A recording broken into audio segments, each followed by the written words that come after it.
respected guests, honorable chair and panel members, distinguished presenters, and dear participants. Good afternoon and a very warm welcome to all of you to session 2 of the BIGM National Conference 2025. The title of this session is Economic Issues and Sustainable Development. And this session aligns closely with our conference theme, Bridging Policy and Interdisciplinary Research Towards a Sustainable Future. Through this session, we aim to foster a meaningful dialogue on the economic dynamics that shape sustainable development agendas in Bangladesh and beyond. Ladies and gentlemen, we are in a time of accelerating global shocks, from oil price volatility to climate-linked disasters. From this aspect, economic resilience and sustainable development demand more than economic theory alone. For example, maritime pollution is no longer just an environmental issue, it has serious economic implications for blue economy policies. In such cases, interdisciplinary approaches help bridge gaps between sectors, and this session reflects that spirit of integration, bringing together financial, environmental, and geopolitical insights to inform policy. Today, in this session, we will hear three meaningful, insightful presentations. The first one investigates green finance in the banking sector. The second focuses on maritime pollution and its economic and environmental impacts in Bangladesh. And the third examines global oil price shocks and uncertainty using a sophisticated econometric model. These papers span diverse methodologies and focus areas ranging from systematic literature reviews to empirical modeling, and they will showcase how sustainable development must be addressed through multiple lenses. Distinguished presence, now it's my privilege to introduce the esteemed experts who will be guiding and enriching today's session. As session chair, we have Mohammad Chowdhury. Mr. Chowdhury is the former finance secretary who also served as the 12th Comptroller and Auditor General of Bangladesh. Currently, he is the chairman of Sonali Bank. His lifelong service to the nation in financial governance is deeply respected. As panel members, we have Dr. Rahman, Joint Secretary, Energy and Mineral Resources Division, Ministry of Power, Energy and Mineral Resources. And Dr. Mohammad Deen, Associate Professor, Department of Economics, University of Dhaka. We are privileged to have their insights during the panel discussion. In this session, each presenter will have 10 minutes to deliver their paper. After each of the presentations, we'll move to a question and answer session by engaging our audience for 5 minutes. Once the presentations are over, we'll move to a moderated discussion of 15 minutes where our panel members will reflect on the papers. With that, I now have the pleasure of handing over the session to our session chair, Mr. Mohammad Chowdhury, to lead us through the presentations and the discussion that follows. Ladies and gentlemen, may I now respectfully request our session chair and esteemed panel members to kindly come up to the stage and take their seats. Let us give them a warm round of applause.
Yes. Thank you. I welcome you all on this session 2.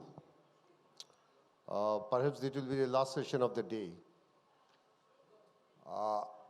In this session, our issue is economic issues and sustainable development. Economic issues and sustainable development is the session topic for session 2. Definitely economic issues is part and parcel of the broader theme of this conference session, Bridging Policy and Interdisciplinary Research Towards a Sustainable Future. So one of the important string to this sustainable future in an interdisciplinary landscape, economic issues cannot be skipped off, and it is a very vital one. We know that. On this session 2 topic, we have 3 papers to be presented by 3 distinguished presenters. And also with us, we have 2 panelists, member.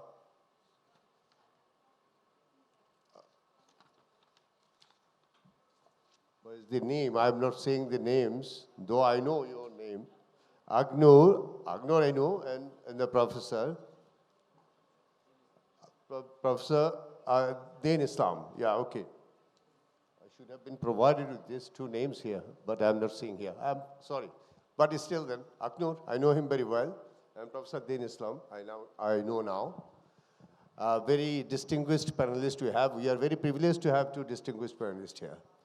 And our 3 very important paper presenters, and I have seen the paper heading, that very topical issues covered by these 3 presentations. So, format of this session would be, as a session chair, I will be moderating,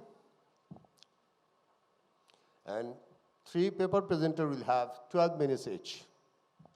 And I would request our anchors to maintain the time and remind the presenter when the time is nearing to 12 minutes, so that we can complete our session within the stipulated time.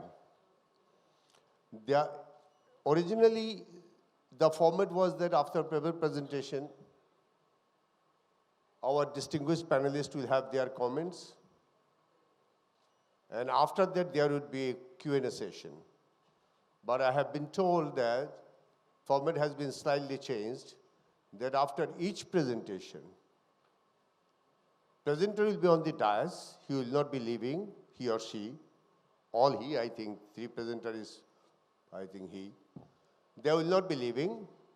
Presenters, after finishing their presentation, will be on the dais to receive question. And maximum time limit for Q&A session is 5 minutes each. That is total 15 minutes allotted. And after that, 3 presentation, our distinguished panelists will have their time also, there is limited to 5 minutes each. I'm a very hard taskmaster. Perhaps I will not allow more than that.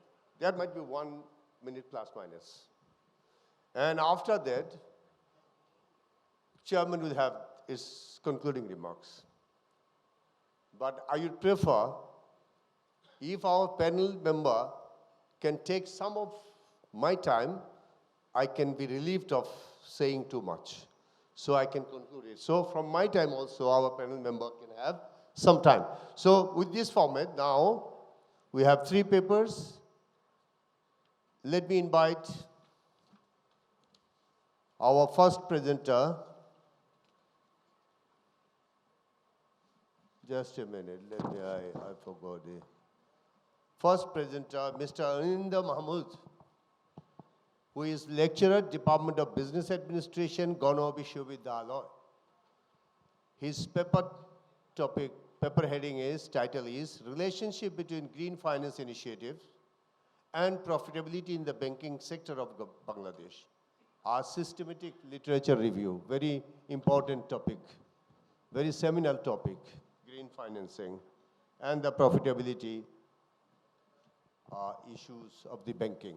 So I would like to invite Anindo Mahmud, the lecturer, Department of Business Administration, Gono Bishwabidyalay, to take the floor. Thank you very much. Please start.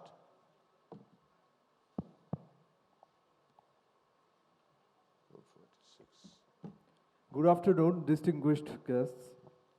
It is both an honor and a privilege to stand here today to be able to present our systematic literature review on the relationship between green finance initiatives and profitability in the banking sector of Bangladesh.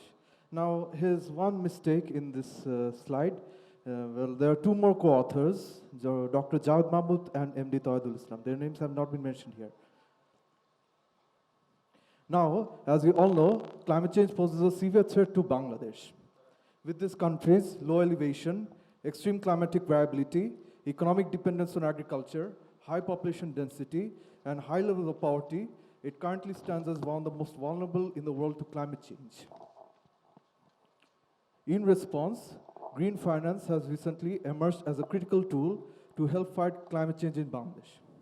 So what exactly is green finance?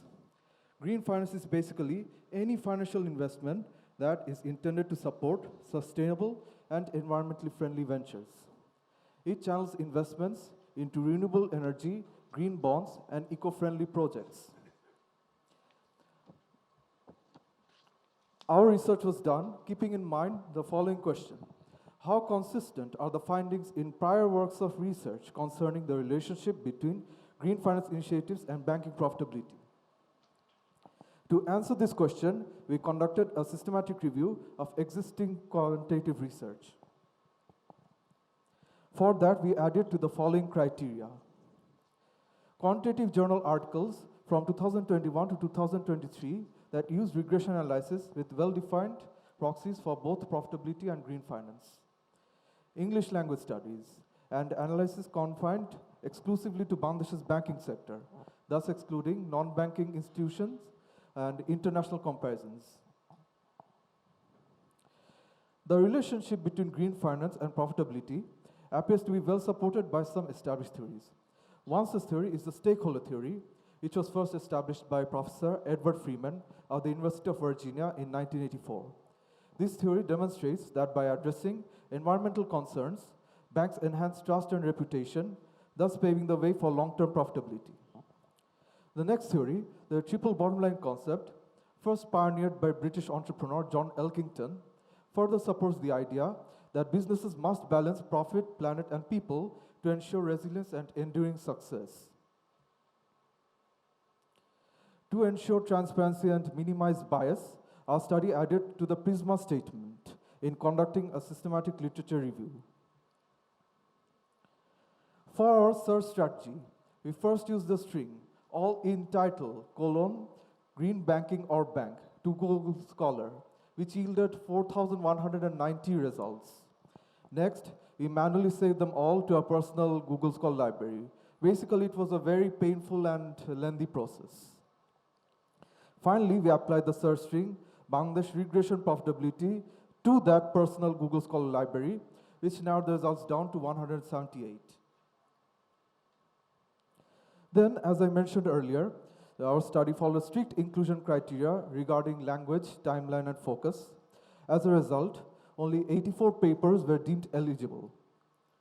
A further manual review of the titles and abstracts confirmed only 5 out of the 84 articles aligned with our core objectives. Data was later extracted and collected from those 5 studies. The 5 studies that we got collectively conducted 32 quantitative analyses using 7 distinct proxies for green finance and profitability. The results revealed striking inconsistencies. majority of the analysis, in fact 20 out of 32 of them showed statistically insignificant relationships at the 5% level. Out of them, 16 were positive and the remaining 6 were negative. The remaining 10 analyses that were statistically significant reported positive relationships. Now, as you can see here, here's a bar chart showing the findings of the analysis. As you can see, most of the findings are insignificant. Most of the analyses are insignificant, only 10 of them are significant. We identified a few potential factors for the inconsistencies, including proxy variability, time period differences, sample selection bias, and differing regression models.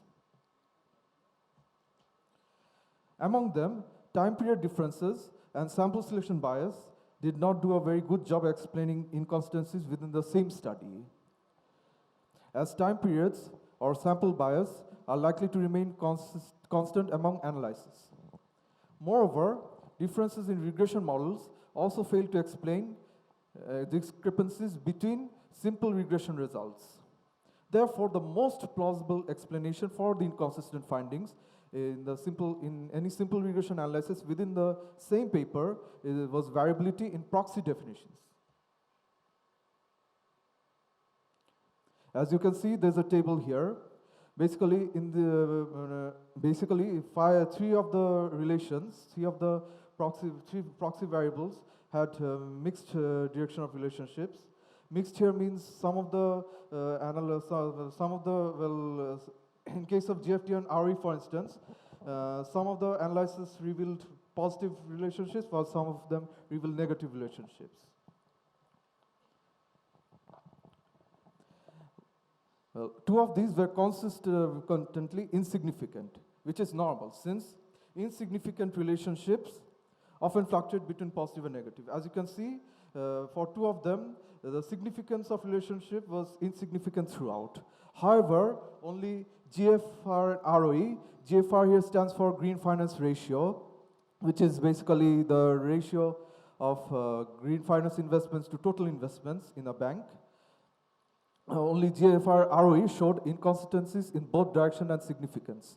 Further analysis revealed that this was due to a multiple regression analysis in the study by Yasmin and Akhtar in 2021, suggesting possible omitted variable bias.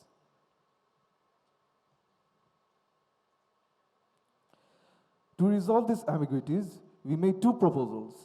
First, we suggested standardization of proxy variables. We suggested that central banks and regulators should collaborate with researchers to establish uniform metrics for green finance and profitability. Secondly, we suggested incorporating external variables to reduce the possibility of omitted variable bias. Future studies must control for macroeconomic, regulatory, and institutional factors to avoid omitted variable bias. In conclusion, while most studies failed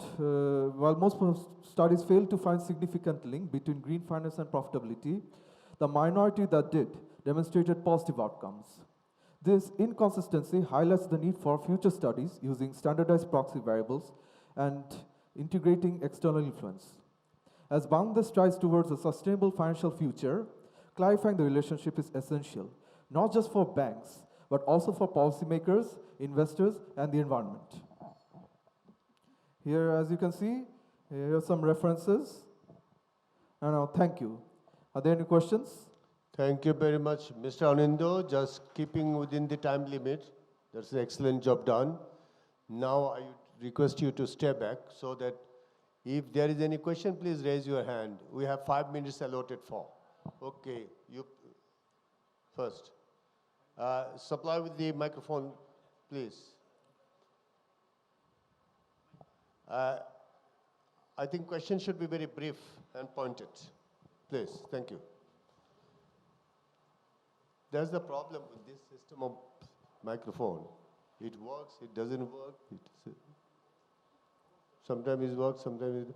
Okay, you are in front, so you just raise your voice, please. Raise your voice. Thank you so much. And Hello. I'm glad that you have used Prisma method for your literature review. This is very good. I appreciate that. and you have taken only 2 years, I mean from 2021, and you need an explanation why you have taken only for 2 years. And number two is you have searched with the word green banking.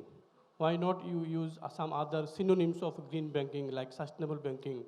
Why you have excluded them? So you need to have this kind of explanation in your paper. Thank you so much. Very good. Very, very precise question. Well, I believe that we had to abide by the deadline, so our time was short. That's why we could have selected more years, but that would have taken us more time. So second question about the reinventing. You answered that question, yeah? Yes. Okay. Yeah, and as for the search string, you were saying why I didn't include sustainable banking. Yeah. Well, it's basically the same reason. I did not have enough time. If I had more time, I would have included. Well said, well said, well said. Thank you very much. Any other question, please? Anybody else? Okay. Okay, please. Raise your... I don't think microphone works well. Oh, it's working now. Okay, please. Assalamu alaikum. Wa alaikum salam. This is Mohammad Yusuf Hussain Ador. I am from Jagannath University, Department of Statistics. Very good. My question to you is, you have selected 84 paper. From that, you have selected 5 paper which made the inclusion criteria. So my question to you is, which factor you have considered for your study to select those criteria? Excellent question. Okay, please. Out of 84, use 5, pass the criteria. Though he mentioned that you selected 5, I don't think he selected 5. Pass the criteria, I think. Okay, please, continue. Well, basically, as I said earlier, our analysis was confined to Bangladesh's banking sector. That means that, well, I found plenty of studies that were based in Indonesia. I excluded them all. And there were also many studies that were not in the English language. They were in the Indonesian language. I also excluded them. So basically, after manually reading all the titles and the abstracts, I decided that only 5 were aligned with my core objectives. Good. Excellent answer. Excellent question. Excellent answer. So I can take only one more question, please. Because 5 minutes allotted. Okay, in front, please. This is the last one. We cannot take more because 5 minutes allotted. Okay. Thank you. Actually, it is my suggestion. When you use the prisma, you will have to complete the prisma. Like prisma means the last, if you elaborate the prisma, last 2 letter is meta-analysis, right? So I couldn't find the meta-analysis. So next time when you have enough time, you have to come up with a good idea as well as the completion of methodology, because the prisma has the different flowchart along with the meta, right? Thank you. Okay, thank you very much for the very good suggestions, though not question. I hope you could take some lesson from his suggestions. So thank you very much, Anindo. It's a very good work done and excellent presentation. We have a big clap for him, please. Now we are with the second paper. This is also a very seminal one, because we know that in the context of our broader theme of bridging policy, interdisciplinary research towards sustainable future, and we cannot skip blue economy. And within the economic issue and sustainable development also, this is a very important and seminal topic. The topic heading is, or title is, Economic and Environmental Impacts of Maritime Pollution on Bangladesh's Blue Economy, Policy Implications for Sustainable Development. Our paper presenter is Mr. C.A.M. AI. I'm sure it is not artificial intelligence. It is AI Wahi. Wahi, please. LLM, Bangladesh University of Professionals. He is an apprentice lawyer. District and Session Judge Court, Dhaka, LLB in Maritime Law, Bangladesh Maritime University. Quite related to blue economy. Give a big clap for him first, so that he is encouraged to give a good presentation. Please start. Your time is 12 minutes. Yeah. Log Thank you with very me much. 5:12 within. Am I audible to all? Thank you very much, distinguished Audible. session chair and session panelists, and good afternoon to everyone, ladies and gentlemen. My paper is on economic and environmental impact of maritime pollution of Bangladesh blue economy, policy implications for sustainable development. The paper was co-authored by one of my co-author, Al-Mehdi Hassan Talukdar. I'm going to present on behalf of both of us.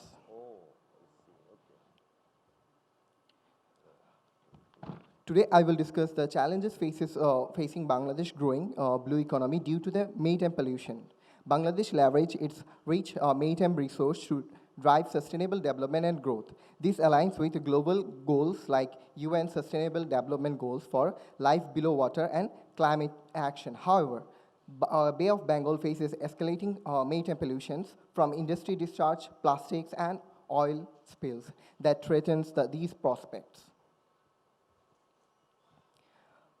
Our research has three main goals. First, we analyze the economic and environmental impacts of maritime pollution in Bangladesh. Second, we try to assess how pollution have limited the potential for Bangladesh in terms of blue economy.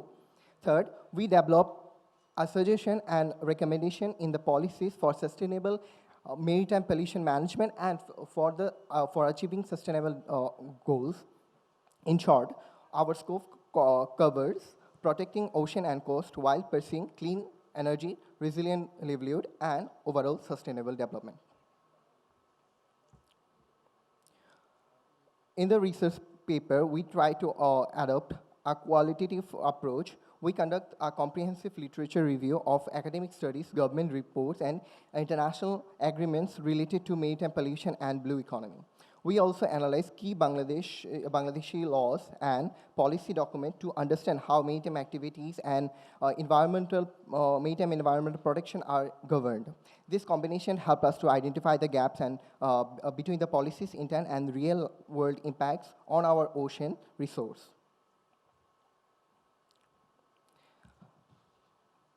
The legal framework starts with our maritime boundary. Through international arbitration, Bangladesh maritime limits were defined, securing rights to ocean resource. By law, Bangladesh claimed territorial ocean up to 12 nautical miles and EEZ, exclusive economic zone, up to 200 nautical miles and continental shelf that can be extended beyond 200 nautical miles. These zones entitle us to exploit maritime resource, fish, mineral, gas, hydrocarbons, and all the resources we have in our zone of sea, and enforce environmental protection. Securing these maritime zones is crucial for realizing the blue economy for us. Here is a brief overview of blue economy. The blue economy concept promotes sustainability, use of ocean resource for economic growth. Bangladesh National Plan, for example, the Delta Plan 2100, embodies this vision. Key sectors include fisheries and aquaculture, shipping and ports, offshore energy, and coastal tourism. For instance, the fisheries sector provides food and jobs for millions. The government aims to raise fish production about 8.5 million tons by 2041. Maritime transportation is also expanding. Over 90% of Bangladesh trade travels by sea.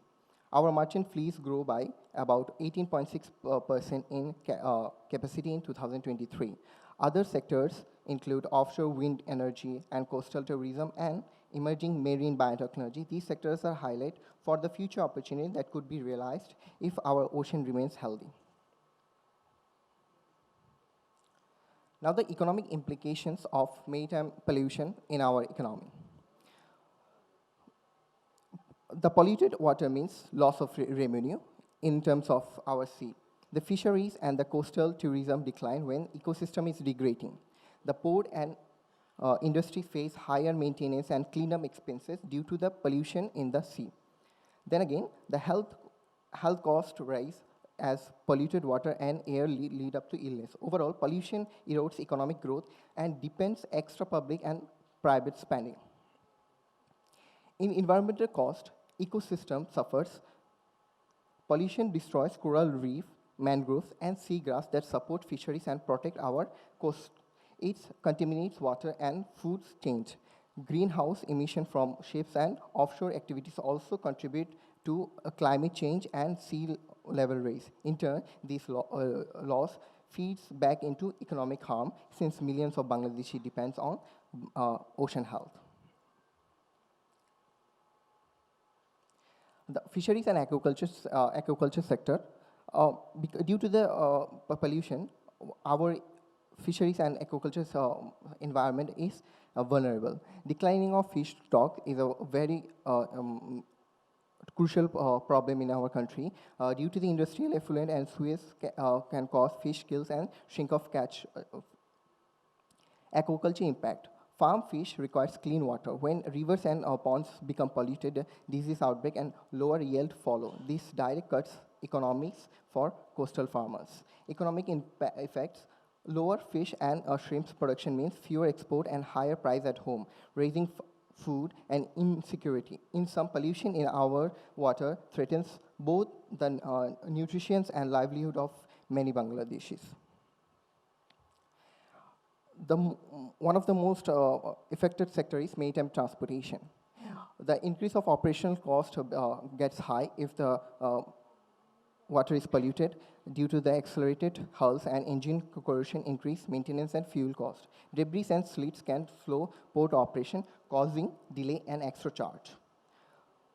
Trade disruption. Several incidents like oil spills can close ports and force rerouting, delaying trade. For trade-dependent countries, such delay raise the cost of the goods.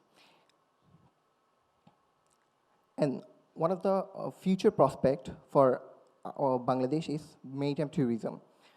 Due to the pollution, we may lose tons of tourist arrivals, and tourist arrival means revenue, and we can lose that as well. And that can, due to the climate change and environmental pollution, we can face damage in our coastal infrastructure as well. The source of pollutions are mostly industrial discharge, municipal water waste, agricultural runoff, and marine litter, as well as oil pollution, chemical pollution, and nutrition pollution, and marine debris. Now, the policies we have here, which can be criticized because of lack of adequateness, that are the Territorial Waters and Maritime Zones Amendment Act 2021. This is an Amendment Act of 1974, which is just the same act in a name of just increasing the punishment. Nothing else has been changed in this act. So this act has been criticized, not identifying the definitions of our many policies and subject matters. Then the Marine Fisheries Act 2022. This act is non-compliant with international few instruments like MARPOL and other IMO instruments, which are contradictory to our laws or which are not included in this act. And the Bangladesh Environmental Code Act. Code Act has no jurisdiction to try to any under case. The Environmental Code has no jurisdiction to try any case under the Protection and Conservation of Fish Act 1950, as well as the Wildlife Act 2012, the Bangladesh Water Act 2013. They don't jurisdicate, and there is a huge gap in this law as well. For 5 years in a row, Bangladesh has been regarded as one of the top most polluted countries. Limitation of environmental laws and maritime policies in Bangladesh are one of the major reasons. In this act, Bangladesh Environmental Code Act and the Environmental Protection Act does not identify the maritime pollution sector. This is a huge gap in both these laws. Our recommendations. To establish a maritime pollution control authority under the Department of Environment to coordinate and oversee pollution control nationwide. Strict regulations such as amending these laws and there should be a polluters pay principle enforcement so that there should be a liability to whom the people who are polluting the sea and the water. And enhancing monitoring is one of the best criteria. Then again, for sustainable practice, we must ecotourism with minimal environmental footprint, encourage green shipping through energy efficient technologies and clearer fuels. To conclude my presentation, Bangladesh blue economy offers great potential but faces clear threats from maritime pollution. Our analysis shows that pollution can undermine fisheries, tourism, transportation, and overall economic growth. Addressing these issues is vital for sustainable development. On personal note, I deeply committed to protect our Bay of Bengal for future generation. I urge the stakeholder and government, industries and communities to act on this recommendation, though together we can clear our ocean and ensure that Bangladesh blue economy continues to thrive. Thank you for your attention. Thank you very much. Just stay back, please, Wahi. You have to take questions, few more. I think we can give a big hand to him for a very excellent and also keeping within the time. Two presenters excellent. Within the time, both presenters presented their paper. This is also one of the credit. Now, question, please. Okay, first. আচ্ছা বাংলায় করেন অসুবিধা কাজী শাহনুল ইসলাম একজন lawyer হিসেবে আপনি কি মনে করেন যে এই যে চ্যালেঞ্জগুলি আছে ম্যারিটাইমে পলিউশনের ক্ষেত্রে সেটা আপনি কিভাবে অ্যাজ এ লয়ার আপনি কিভাবে এটা মিটিগেট করতে চান বা আপনার নিজস্ব observation feel Okay, thank you very much. As a lawyer, how do you handle this type of? As a lawyer, I would say that Bangladesh is the least amount of cases are filed in environmental sector. We don't accept environmental cases at all, or we are not aware of the environmental issues.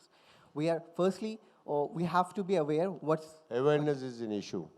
there is an awareness lack. We have conducted other survey in other research that we only file we have the one of the country who has filed less cases in environmental subject matter. I think repeat question will not be allowed, please. I think second, anybody else? Okay, yeah, please. Okay, I think third one. Yeah, okay. So I'm focused in my question. Number one is you have not shown any research question specifically, but you have shown some objectives, and you are trying to see the impact of pollution on the blue economy. I think the blue economy is a wide range of issues. So in research, you cannot focus every issues of blue economy. So you should do more literature review so that you can focus your research question, number one. At the later part of your presentation, you have shown many policies, and I think you are not focusing to do a political policy analysis.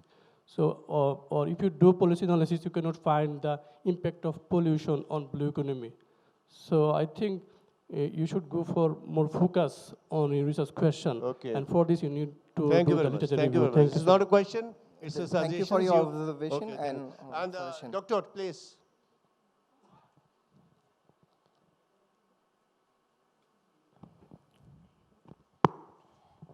Thank you for your nice presentation. I'm a bit confused because you have sorted out some sort of problems, but there's no analytical framework to analyze this. The methodology is missing, and without any analysis, you have given some recommendations which you cannot link to any policy. So these are the two key issues for this specific conference. So I think you should add those things in your paper. Thank you very much for your suggestion. I will include that in my research and for your observation. Thank you very much, everyone. Okay, next time you improve it. Yeah, Yes, thank you very much. Wahi, thank you very much. Give a big hand to him, please. Thank you very much.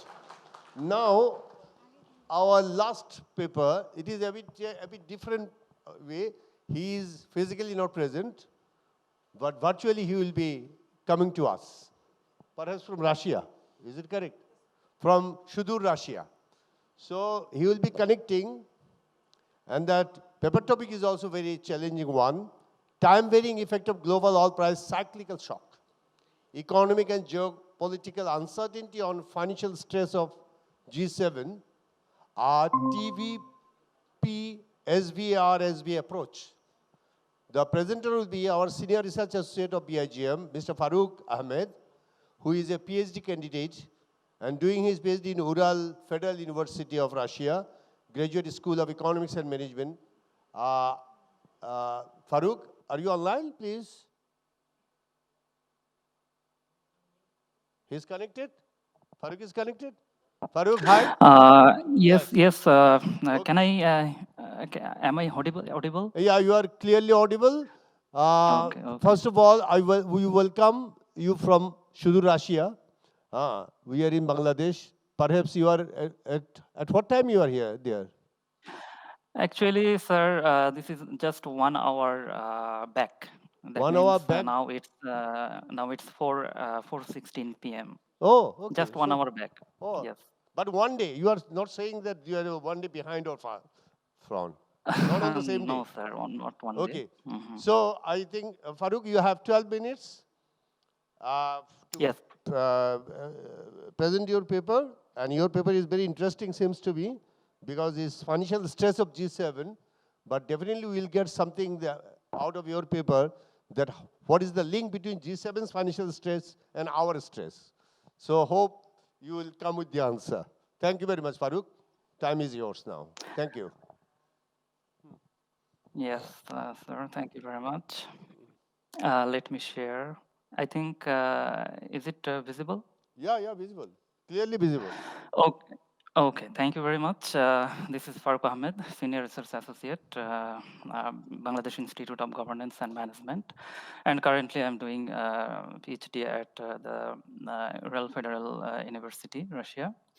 And the topic is written here. I'm not going to recite this. So let's talk about the motivation, or what motivates us to conduct this research actually. Recently, the world has been experiencing a series of major uncertain events that could generate global disruptions in the energy sector, economic policy, and geopolitical dynamics. For example, the COVID-19 pandemic just a few days ago, the US tax reforms, the Russia-Ukraine conflict, the ongoing Middle East tension, and very recently the India-Pakistan conflict or dispute. This can have amplified the external risk like geopolitical risk, economic policy uncertainty, and also the energy uncertainty. So this type of risk can spill over into the financial markets through various economic channels, potentially undermining the financial instability of an economy. So, for example, this type of shocks can hamper the financial fragmentation. The financial institutions may suffer greater expenses in their operating costs. Cross-border capital flows may also be restricted. Also, heightened caution, risk aversion, and herding behavior, this can arise in investing strategy. So these things motivate us to conduct the study, and these things are implying the importance of the topic. And why G7 we have chosen? Because G7 account for approximately 30% of the global GDP, and it comprises some of the world's largest and most advanced economies who are heavily dependent on external sources of energy. So these things make us motivates us to conduct the study on G7 sample. And now I would like to focus on some theoretical channels through which these risks can transmit to the financial markets. For example, from oil price fluctuations, these risks can transmit through the investment behavior of the of the market participants. Also, the economic activity is there. From geopolitical risk, this type of exogenous uncertainties can transmit to the different market players' public sentiment. And indirectly, geopolitical risk can impact the oil price, and then it can go into the financial markets. And from the economic policy uncertainty, risk can move to the financial markets through economic boom and bust cycles. Also from the herding behavior, risk aversion behavior. So through these theoretical channels, these type of uncertainties can channel to the financial market and destabilize the stress index. And to conduct this research, we have extensively examined the desk research, and we have searched the literatures and find that no previous articles has examined the impact of global geopolitical risk, economic policy uncertainty, and specifically the cyclic shock of oil price, which is extracted by the Hamilton filter. So all this impact of all these uncertainties on financial stress of G7 at the country level, not a panel. So in addition, another value addition is that no previous study has compared the strength of these uncertainties impact on financial stress during major events. That means we are going to compare the impacts of these from these several uncertainty shocks during different major events like global financial crisis of 2008, European debt crisis of 11, COVID-19, and the Russia-Ukraine conflict. So we will compare the impact among these four events. So how they are impacting, during which major event these impacts are, these exogenous external shocks are more impacting the financial markets of G7.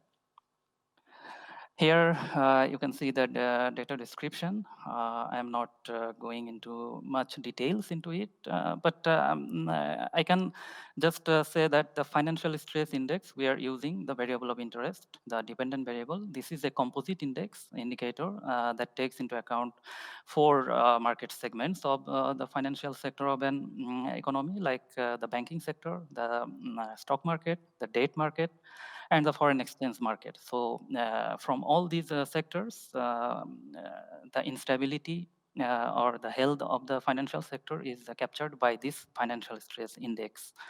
And we are using this.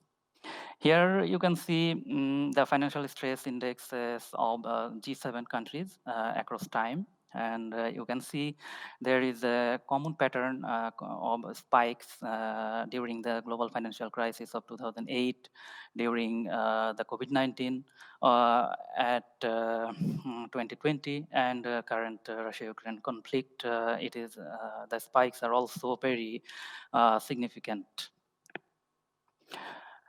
And our data show non-normal characteristics, and it shows the fat-tailed distribution because we have checked the skewness, kurtosis, stochastic volatility. All these things, preliminary tests imply that we need a method that can handle this type of characteristics, especially the stochastic volatility of the variable. That's why we have chosen the time-varying parameter structural var with stochastic volatility approach. Basically, this is a bivariate approach.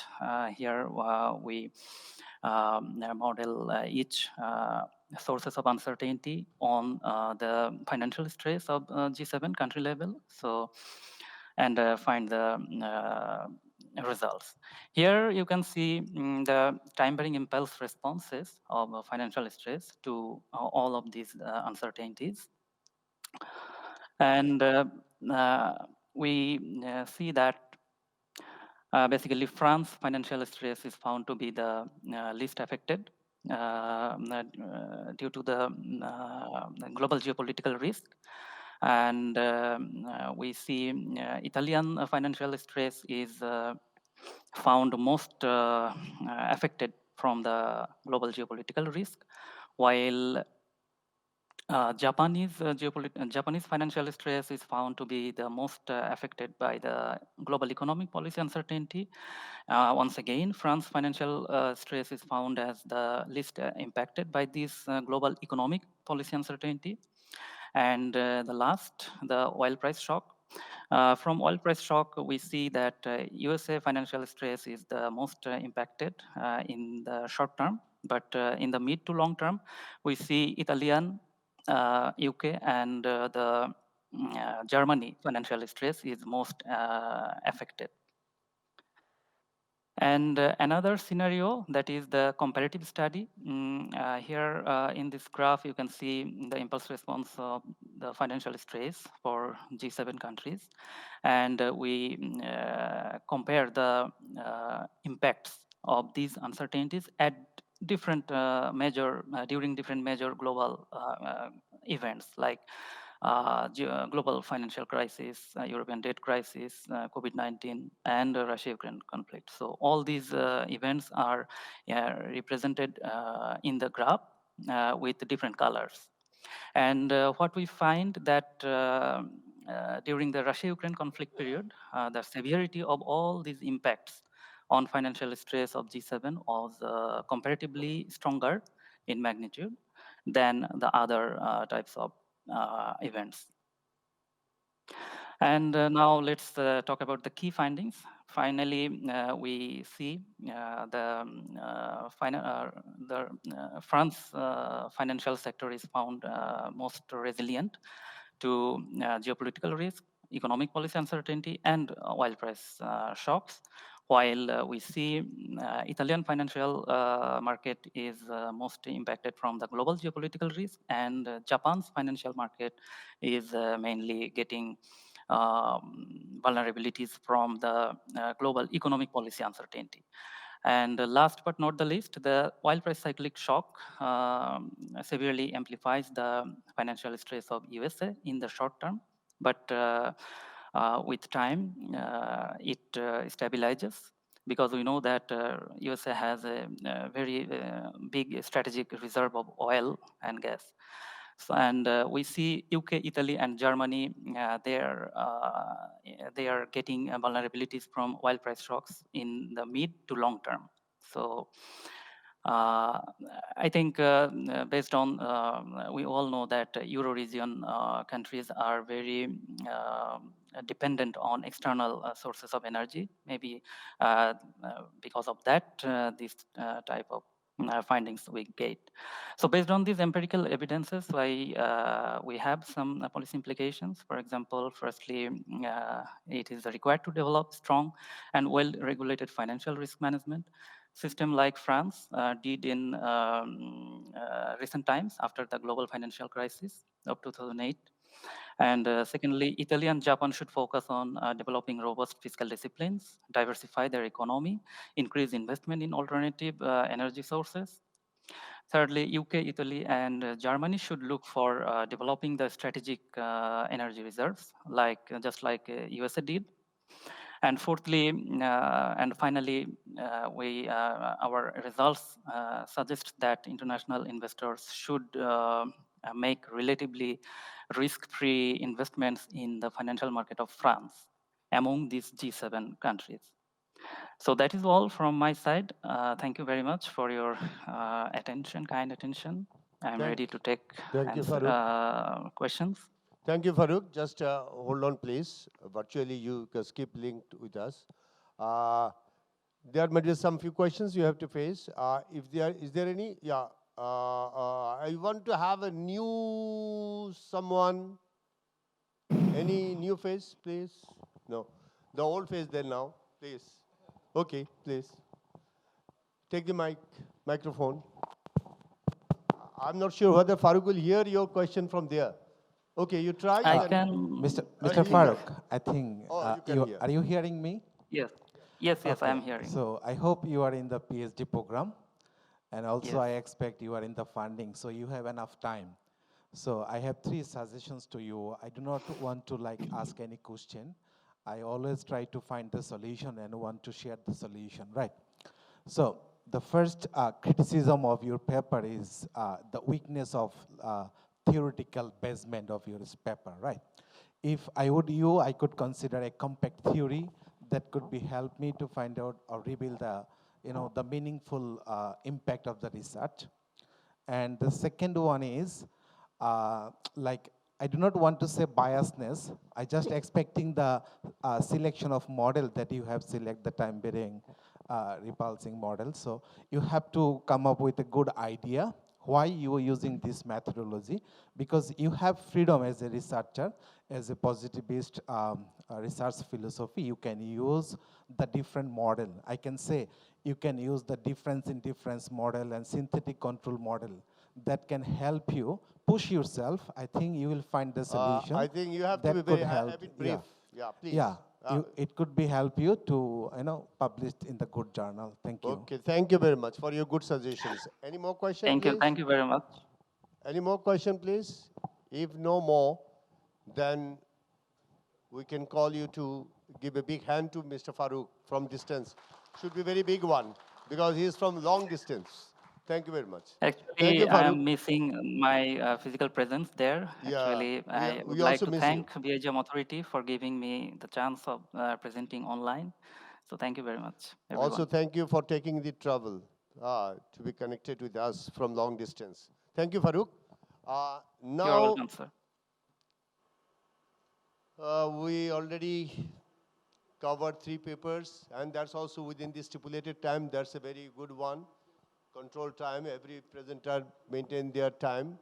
And 3 papers presented, 1 from the distance.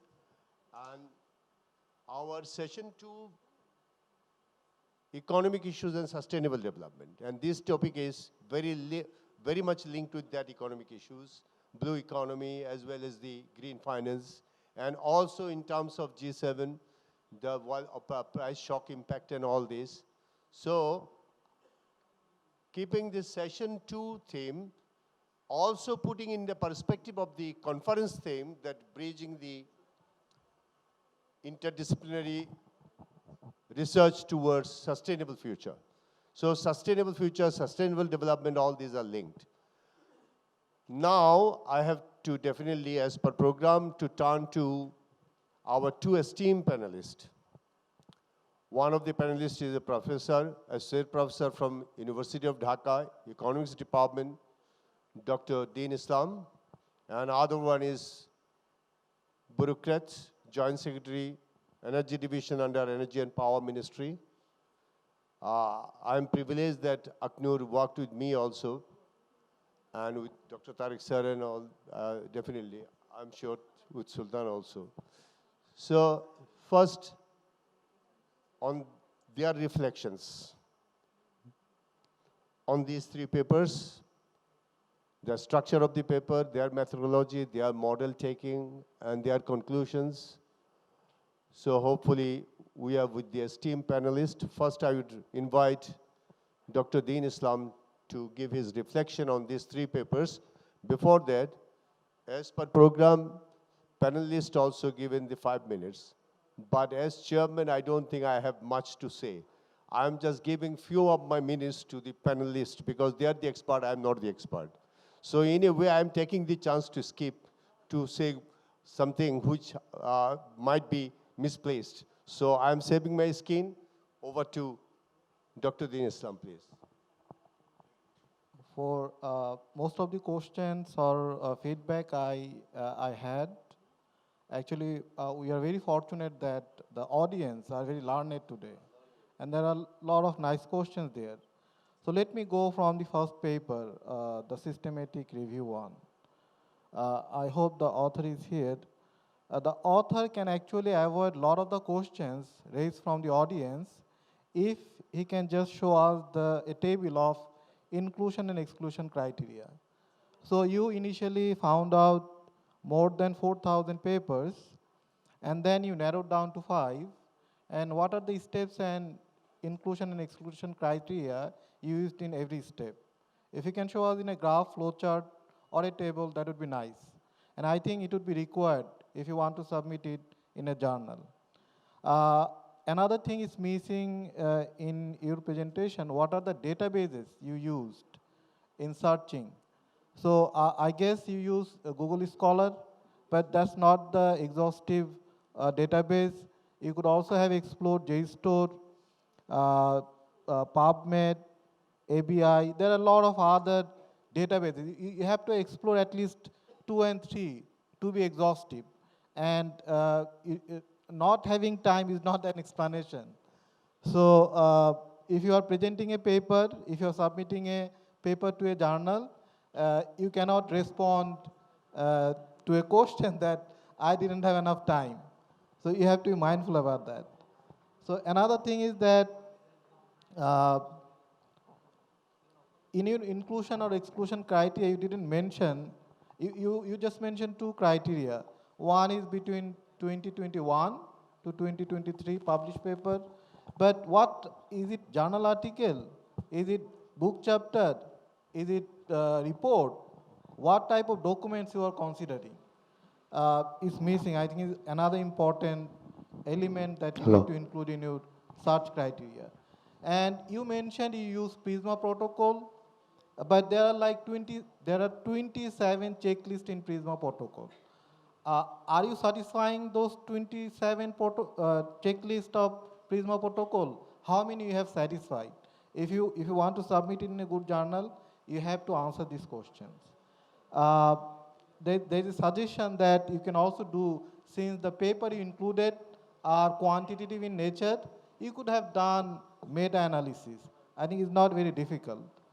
So that is a nice suggestion. I will also suggest you to do the meta-analysis. Another thing is that the time period, 2021 to 2023, overlaps with COVID-19 period. And the people who are in academia, they know that publishing during the COVID period is much easier. So I think you cannot find much of robust, rigorous paper if you focus only during that time. You need to lengthen your time period. Just include some paper before the COVID-19. That will give you more robust results. So these are the few comments on one. And another one, if you are searching in a database, you need to actually identify some searching strategy. If you can use PICO, PICO is a method of searching where you actually identify PICO is population, intervention, comparison, and outcome. So you have to identify some keyword from each of this category and then construct some search strategy. Use those search strategy in those database to identify the most appropriate paper. And you have to actually mention this in your paper if you want to submit it in a good journal. So these are the few feedback in limited time. Now let me move to the second paper. A very important question, that research question is missing. We are not sure. The title is saying that you want to investigate the impact of maritime pollution on Bangladesh blue economy. That's too vague, and actually is not reflected what you have done or what you have presented. So you said that you selected 4 sectors of blue economy, but currently I think there are more than 15 blue economy sectors. So why those only 4? Why not offshore drilling? Why not renewable energy? Why not biotechnology? Or why not, there are many other interesting, carbon sequestration is another important blue economy sector. So why not those sectors? Why these 4 sectors? If you can rationalize, you can say that, okay, these are the 4 sectors, largest contribution to the GDP, or the highest share in export income, or in employment. You need to rationalize of selection these 4 sectors. Then in the methodology, you mentioned that you are doing document analysis, but you actually didn't elaborate what type of document analysis. Is it a textual analysis? Is it a SWOT analysis? What type of analysis? So I think you need to be precise that what type of document analysis you are using. And you also mentioned some sources of coastal pollution, but the 4 sectors you have selected, they themselves actually generate pollution. Then how do you measure or separate pollution from this sector and pollution from the other sector, industrial sector or agriculture? And then you need to identify the contribution that is not originating from this 4 sector. The research question is quantitative in nature, but what we have seen is not reflected. I think if you can do some, there is a UNCTAD database of ocean economy. There is a lot of nice data in that database.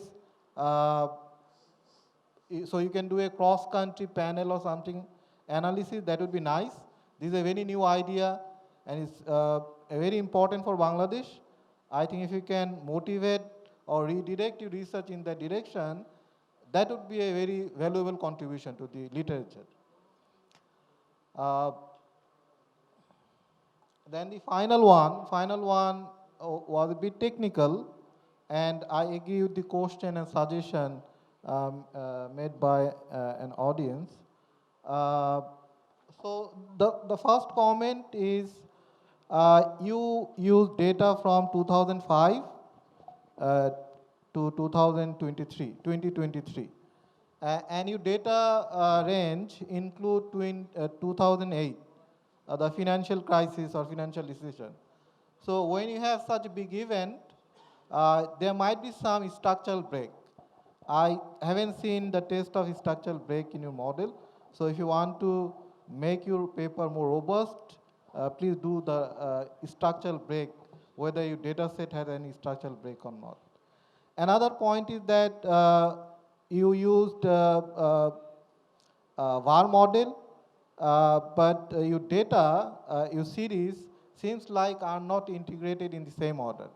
If in case of VAR model, if data are not integrated in the same order, if some are stationary, some are non-stationary at the level, then the result, whatever you are getting from the VAR model, actually is incorrect. So it would be very nice if you can show us, if you can report in your paper, what are the stationary tests of your variable you included in the model. And then the one question was, why VAR? Why structural VAR? So you use structural VAR, that's nice, but you are estimating actually a reduced form VAR. Then you did not actually discuss your identification strategy. So how you are recovering structural parameter from a reduced form structural model? Are you using some kind of identification strategy, or are you using some Cholesky decomposition? You did not mention it. I hope it is in your paper, because these are the fundamental questions when you are estimating structural VAR model. Then another important question: your independent variable, those variables are measured at global level, but you are doing a country level analysis. So your one variable is variation is at global level, but another one is at country level. So in G7, except USA, for all other country, I think it's very unlikely that there will be bidirectional causality. So if there is no bidirectional causality, and if there is no simultaneity, then there is no point of using VAR model. You can actually use some other model. One is proposed by the audience, that difference in difference, or other even simple OLS. Simply you can do the co-integration. That would make more sense if you want to estimate the long run relationship between different kind of uncertainty and financial stress. So these are my quick feedback. Thank you, Chair. Thank you very much, Dr. Deen. I was just listening to him and seeing that how the young researcher's mind can be, what should I say, that motivated to have further thought on their research paper. So thank you very much, Dr. Deen. It's a really very excellent reflection and intervention from the panel, and panel should be like this. Yeah, thank you very much. Now I turn to Rahman, Joint Secretary, Energy Division, another esteemed panelist, to give his reflection on these three papers. Our young researcher, they did their hard work.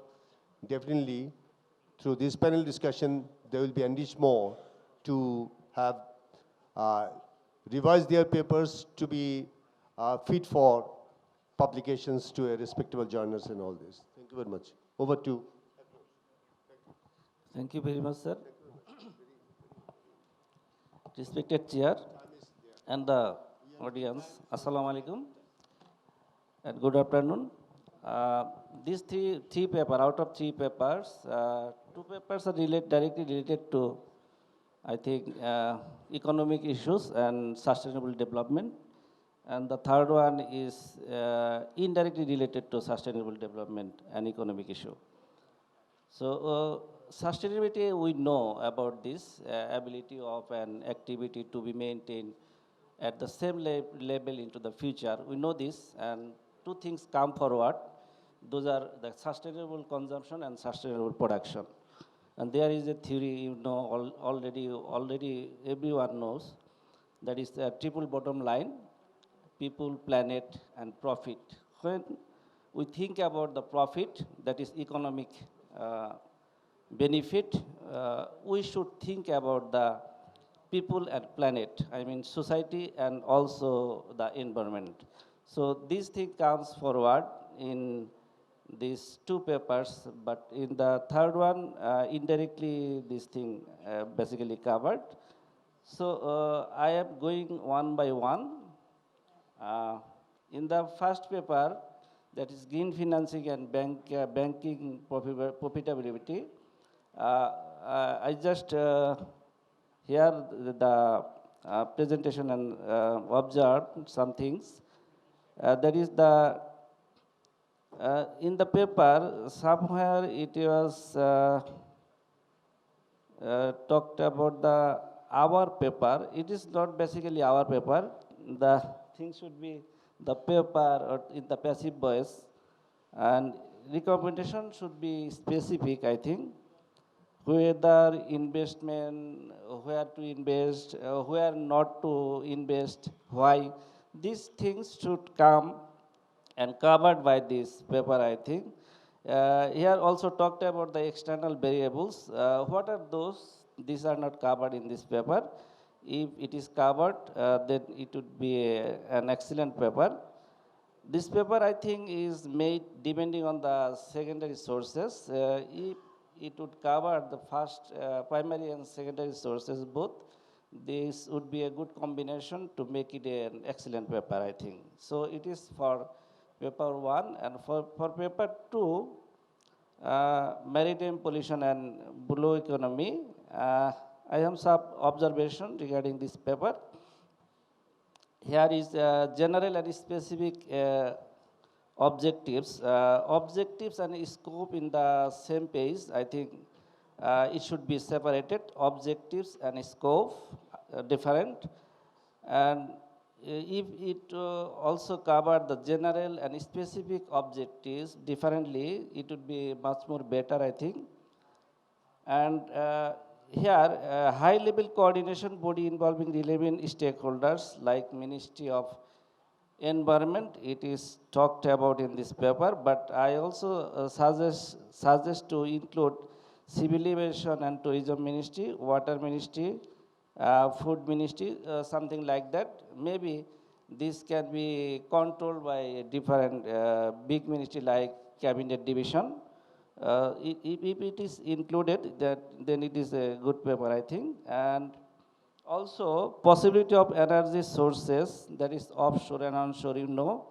Onshore is very difficult. A lot of issues come forward. Those are suppose environmental issue, society or people issue, land litigation, something like that. So if we find the resources, I mean energy sources in the onshore, offshore, that is better option for us. So we can cover this thing in this paper. If it is covered, then it will be much more better, I think. In the third paper,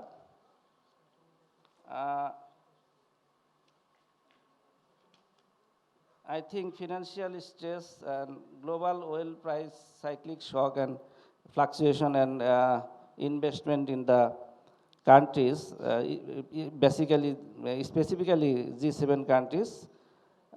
Here also, if the paper is the passive voice, it is better. Policy implications, some detail should be covered with examples. Why to make investment in a particular country? There should be some rationale. Better to indicate the reasons to invest in a country or region from the I think from the observation or from the data or information gathered by the researcher, why targeting France? It can be made general or general observation or general comment may come from the paper recommended to student in France. It is only France. Why? Is it possible to make general observation and recommendation for investment due to global oil price cyclic shock? I think if it covers in this way, I think this paper will also be an excellent paper. So those are my observations. Thank you very much for your patience hearing. Thank you very much for giving your reflections, Aknur. I think from these two esteemed panel members, our two physically present presenter also got some feedback how to proceed with your revisions, and in future, how can you improve your paper. I have some time with me, so can I request the paper presenter to physically present to come to the dais to have your response to what the panel members were saying, especially the important 2-3 points about the coverage, about the models. First, Anindo is the first paper was, first paper was, yeah, Anindo, yeah, you come. If you have a point on the panel's reflection, 1 or 2 minutes, not much, 2 minutes. Not on the audience one. On the audience one, you already replied. On the panel members, please. About the revisions, about the model, about the coverage, all this. So, yeah, basically I received some wonderful insight from two esteemed panel members on my paper. I will consider these in the future, inshallah. That's good. Thank you very much. Okay. Thank you. And on the blue economy, our paper presenter, please, you have your reflection on our esteemed panel members' observation. 2 minutes, 1 minute, 2 minutes. Thank you very much for giving me the opportunity. I would like to appreciate your feedbacks on my paper, and I appreciate Dr. Mohammad and Ankur Rahman's suggestion that I should separate the scope and objective in different manner, but due to the constraint of slides, that way I have to merge it. And other suggestion from Mr. Deen Islam as well. I will keep that in mind and conclude. Excellent, excellent answer. Okay, thank you very much. Give a big hand for him. Faroque is online or? Faroque is online or he's already disconnected? If he is disconnected, I don't think he will give the trouble to him. Okay, thank you very much. Can you hear? Huh? Oh, hello. Okay, Faroque, we can hear you. Okay, your response on the panel. Okay, please, Faroque. I would like to thank both the panelists and panelists for their wonderful insights, wonderful suggestions. Yeah. And yes, I do agree with them. And especially, I would like to reply that yes, there are some other descriptive statistics like order of integration, test of unit roots, and all other things, identification of structural var, all these things we have done using appropriate approaches and placed into the paper, main paper. But for just briefness, I haven't mentioned it in the presentation. And yes, about the global country-wise dependent variable and global independent variable, I would like to say that actually our target is to see the impact or spillover effect of global risks, how these global risks are moving through the channels. I have mentioned that there are some theoretical channels through which global risks can move to the country-specific financial markets. So basically, to see the financial stress movement, the spillover effects, we did this in bivariate settings. And long-run estimation, yes, I would definitely would be happy to incorporate this into our paper to add some robustness. We would also like to incorporate some other methods, alternative methods with this, so that it can prove the efficiency of the method of the results. And about the policy implications, yes, we are saying that France financial market is most resilient in response to these three types of shocks. That's why we have suggested, or the paper has suggested, that France financial sector is comparatively it is more risk-free to invest for the global investors. That is why. So based on our empirical findings, we have suggested this. So thank you very much for your wonderful comments and suggestions.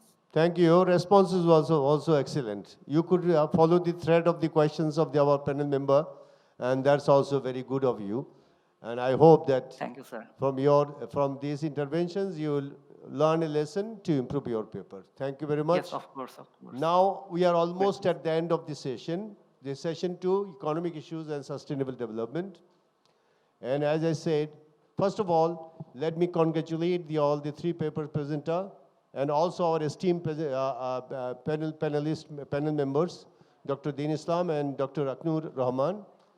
And give a big hand for all of them. Thank you. As I said, as a session chair, I don't have much to say. All is said and done by our esteemed panelists, and their intervention was so good that I'm not feeling like intervening. If I intervene, it might be the case I might be showing my inefficiency or unknowingness, and that's why I should be safe only by mentioning that economic issues is a very important one, linked to the greater theme of our bridging the policy through interdisciplinary research towards sustainable future. When we come to the interdisciplinary issues, economic issues come to the forefront. Whatever interdisciplinary you take, without having the economic issues, like, say, green finance issue, like, say, blue economy issue, all these economy issue link, even G7, though it's a bit high thought issue, but still then, but economic issues is the prime one, it's a prime driver. So today's session, I think among all the sessions, is one of the driving sessions to fulfill the theme of the big theme of the conference, that bridging the gap through interdisciplinary research towards sustainable future. With these few words, thank you very much for your patient hearing. Participation was good, and your question was very intelligent, and some suggestions came from the audience. Seems to be they are also expert, as our Deen Islam was saying. So thank you very much, and thank you very much for also giving the opportunity to me to chair such a very wonderful session and very excellent one. Thank you very much. Thank you.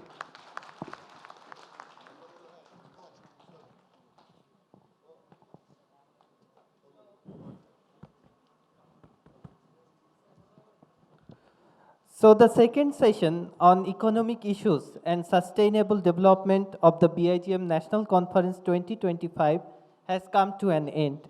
Thank you for your active participation. May I now invite the convener of the conference, Dr. Sultan Ahmed, to kindly come to the stage for the certificate and token distribution. I will now call each paper presenter to the stage to receive their certificate of participation. Firstly, Mr. Anindo Mahmud, lecturer, Gono Bishwabidyalay.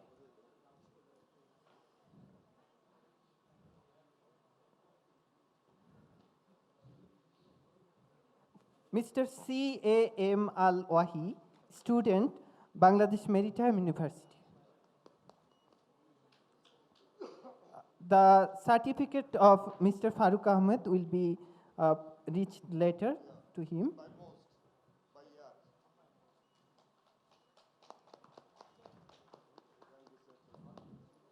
After all the certificates have been distributed, we will now present tokens of appreciation to our respected panel members in recognition of their valuable insights and contributions. I will request Dr. Aknur Rahman to kindly accept his token of appreciation.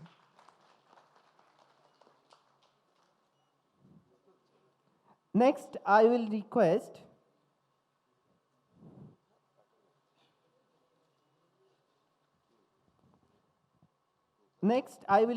Dr. Mohammad Deen Islam to kindly accept his token of appreciation.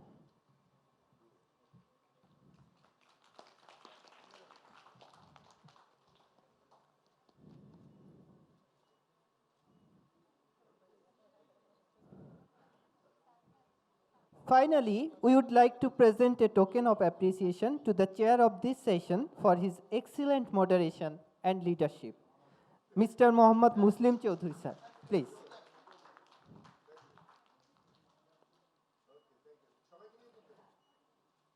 I now invite all the presenters to kindly come on stage for a group photo to commemorate this session.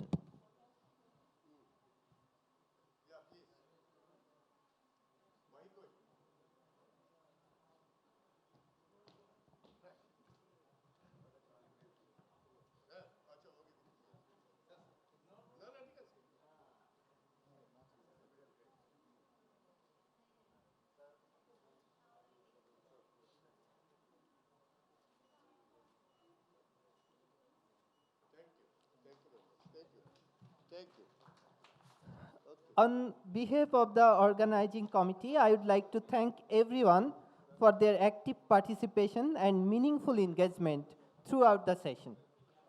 We now invite all guests to proceed to Hall of Harmony for the snacks break. For the participants are requested to use the outer gate in order to enter the Hall of Ceremony. Distinguished presence, kindly note that tomorrow our conference will begin at 9 a.m. and we request your presence tomorrow as well. Thank you once again